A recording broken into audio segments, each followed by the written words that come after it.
Il y a longtemps eut lieu une guerre qui a causé énormément de morts. Ceux qu'il connaissait ont été tués durant cette guerre. Puis une voix dit que c'était une négligence. Il n'aurait jamais pensé qu'il existerait un humain si puissant, ce qui ne l'a pas vraiment plu. Comment il est toujours vivant? C'est être le géant Ayayute. Il est apparu dans l'Empire il y a plus de 20 ans avant cette guerre. Son apparition n'était pas sans conséquences. Arrivé, il a semé la destruction sans raison. Il existait 3 géants. Il est le dernier des 3 géants. À cause de lui, la moitié de l'Empire a été anéantie. Mais pourquoi est-il toujours vivant? Il n'a pas à s'inquiéter. Il ne sera plus vivant pour très longtemps, car il va devoir retourner dans son royaume. Pour lui, c'est très bien. Ses amis morts durant cette bataille doivent certainement l'attendre. Ce qu'il ne comprend pas, ses amis. Un des géants a été carbonisé par un dragon surpuissant. Il est désormais mort. Un autre a été scellé pour l'éternité par un vieil homme appelé Loron. Le géant lui dit de ne pas rendre l'histoire belle. Ce n'est pas digne de l'humain le plus fort du monde.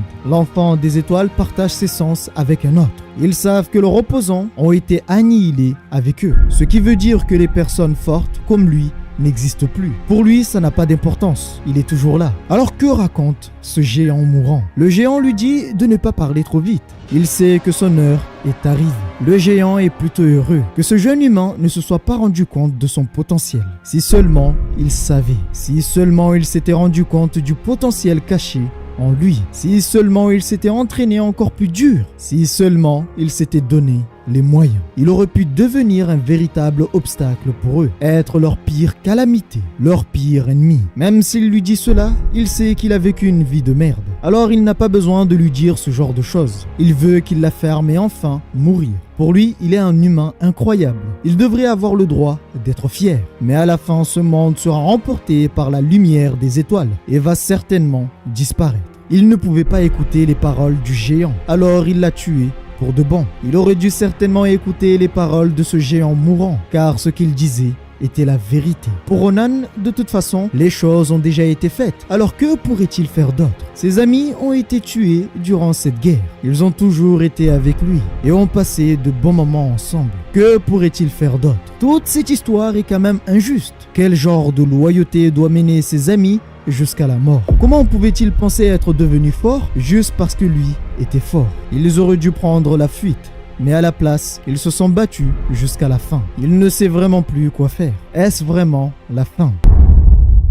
Bien le bonjour pirates, j'espère que vous allez bien. Avant de commencer, ne critiquez pas ma barbe, ce matin j'ai eu la flemme de me raser. Je suis un pirate et la flemme fait partie de mon quotidien. Alors oui, je sais, pour la première fois, je vous ai fait une intro assez longue. Mais il faut avouer quand même que c'était nécessaire pour comprendre dans quel univers nous sommes. Et vous allez voir que l'histoire est quand même pas mal. Une petite pépite. Pour les nouveaux, comme d'habitude, il y a des playlists dans lesquelles vous retrouverez toutes les histoires de cette chaîne. Chaque histoire dans cette chaîne a sa propre playlist. Pour celle-ci, il y aura une playlist qui va pas tarder à arriver après la publication de cette vidéo. Aussi, avant de commencer, sachez qu'il y a le Discord et si ça vous intéresse, vous pouvez toujours venir nous rejoindre. Le lien est en description. N'oubliez pas le petit like, ça fait toujours plaisir, ça soutient le travail. Et j'ai remarqué quand même, vous êtes beaucoup de pirates à oublier de vous abonner. Vous montez dans notre navire, vous vous installez, vous mangez bien nos vidéos et en plus de ça, vous vous abonnez même pas. Mais quel culot! Quel culot! Bon, faut avouer quand même que vous êtes des sacrés pirates en faisant cela. Mais c'est très important, pirates, pour le travail fourni. N'hésitez pas à vous abonner, ça me ferait vraiment plaisir. Sur ce, reprenons. Alors qu'il s'apitoyait sur son sort, il entend une voix qui lui semblait familière. Curieux, il se lève afin de voir qui cela pourrait bien être. En s'approchant de la voix, il s'est rendu compte qu'elle était toujours vivante. C'est Adeshan, la commandante. Mais il s'avère qu'elle avait perdu son bras droit. La commandante s'en foutait complètement de son état. Ce qui l'intéressait était de savoir si le géant Ayayute était bien mort. Il lui affirme qu'il l'a bien tué. Son corps se trouve non loin d'eux. En larmes, elle remercie Ronan de l'avoir tué. En réalité, toute cette histoire était un fardeau pour elle. L'humanité reposait sur ses épaules. Et vous allez comprendre pourquoi. Il lui dit que si elle est si reconnaissante, elle doit écouter sa requête. Normalement, les morts en guerre sont brûlés ou abandonnés. Il demande une exception et que ces morts soient bien traités. Pourquoi lui demande-t-il cela alors qu'il est bien plus vivant qu'elle? Cela serait mieux s'il s'en occupait personnellement. Plus vivant qu'elle, sans blague. Il sait qu'il ne peut pas mourir n'importe quand, mais la mort ne va pas tarder à venir taper à sa porte. Alors elle lui demande s'il survit, y a-t-il des choses qu'il voudrait faire. Il aurait aimé faire énormément de choses, mais la seule chose à laquelle il pourrait penser maintenant, ce serait peut-être d'aller à l'académie. La raison est que cette merde de géant lui avait dit une chose assez dérangeante. Et c'était aussi le souhait de sa grande sœur.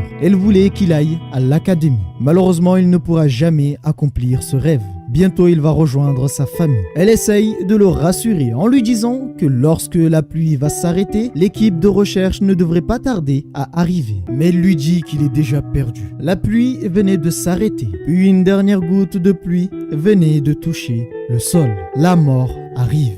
C'est la fin. En réalité, cet événement était étrange, car la pluie s'est arrêtée d'un seul coup, sans raison. Une aura écrasante venait d'apparaître. Même lui, l'homme le plus fort du monde, ne pouvait y résister. Une créature qu'il n'avait jamais vue venait d'apparaître. Il ne comprenait pas vraiment. C'est quoi ce bordel? D'où viennent toutes ces créatures? Elle n'arrivait pas à accepter cette réalité. La vérité est que les 3 géants n'étaient rien. Ce n'était pas la fin, plutôt le commencement. Elle n'a pas pu sauver le monde une 3e fois. Avec une dernière chance restante, elle ne peut pas penser à une possibilité. Ronan lui hurle dessus et lui demande à quoi elle pense. Il veut qu'elle utilise sa magie pour l'envoyer en l'air. Il va s'en charger. Comment pourrait-il se battre dans une telle situation, dans une telle position? Il ne peut pas se laisser mourir sans rien faire. Même s'il va mourir, il ne les laissera jamais gagner aussi facilement. Ce qui l'a surpris, cet homme est vraiment fort. C'est pourquoi ils ont réussi à arriver jusqu'ici. Elle a pris sa décision. Si c'est pour lui, elle va le faire. Elle l'appelle par son nom.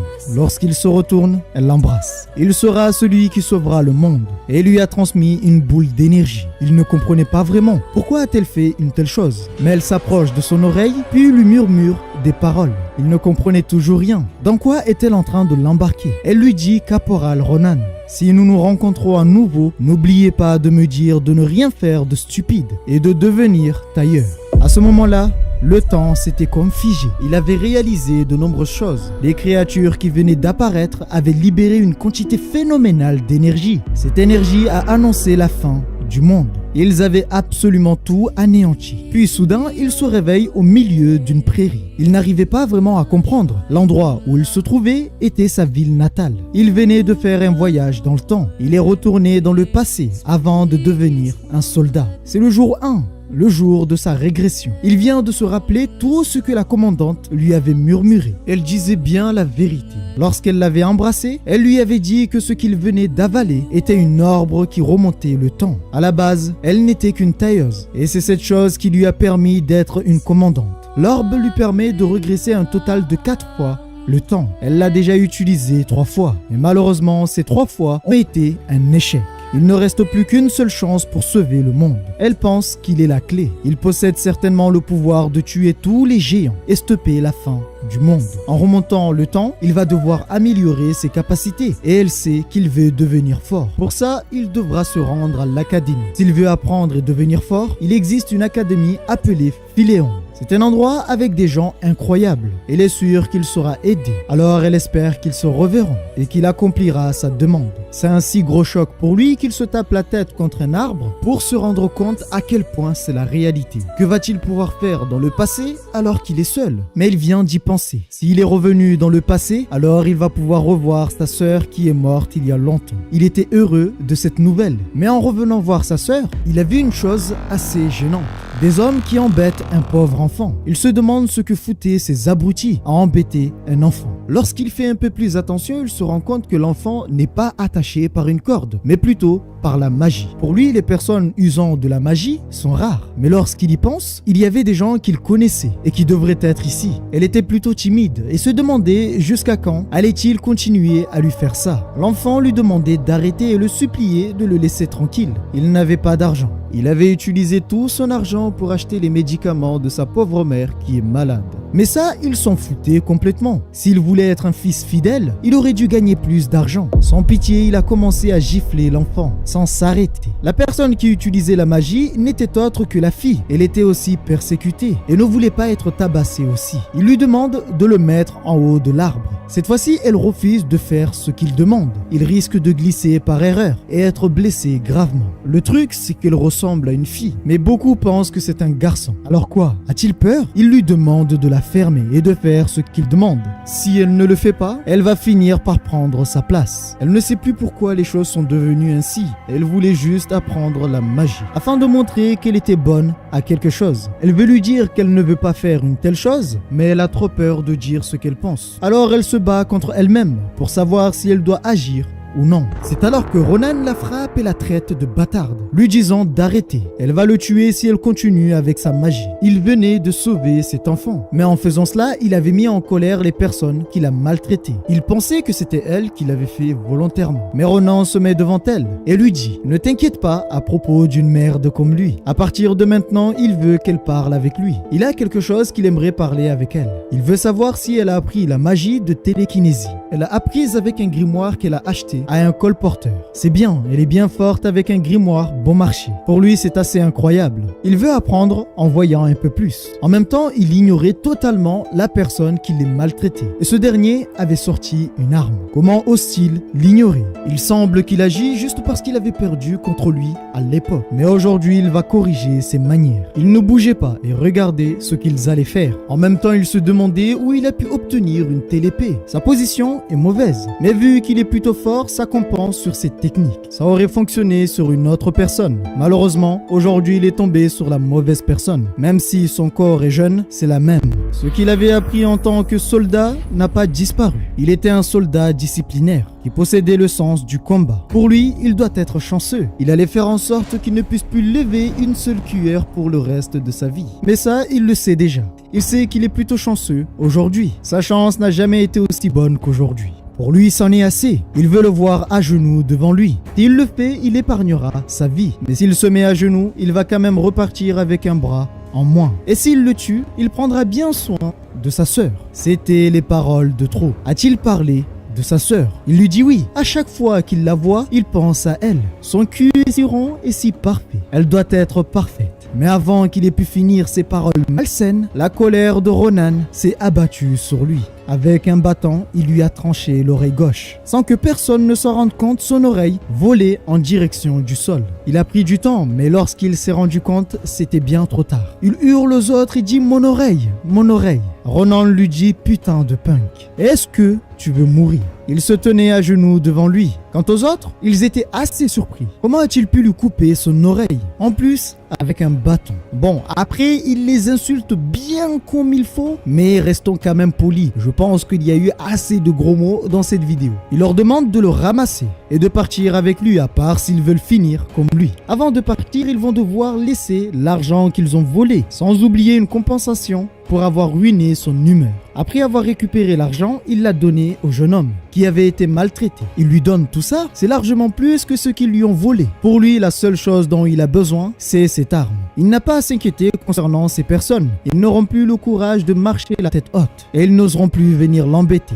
Il le remercie pour ce qu'il vient de faire. Il y a encore une personne qui est aussi coupable. La fille que tout le monde pense être un garçon. Elle s'excuse pour ce qu'elle a fait. Elle avait si peur qu'elle ne pouvait pas dire non. Pour elle, c'est de sa faute. Le jeune homme lui dit qu'elle pleurait de la même façon la première fois où ses voyous l'ont amenée ici. Elle n'a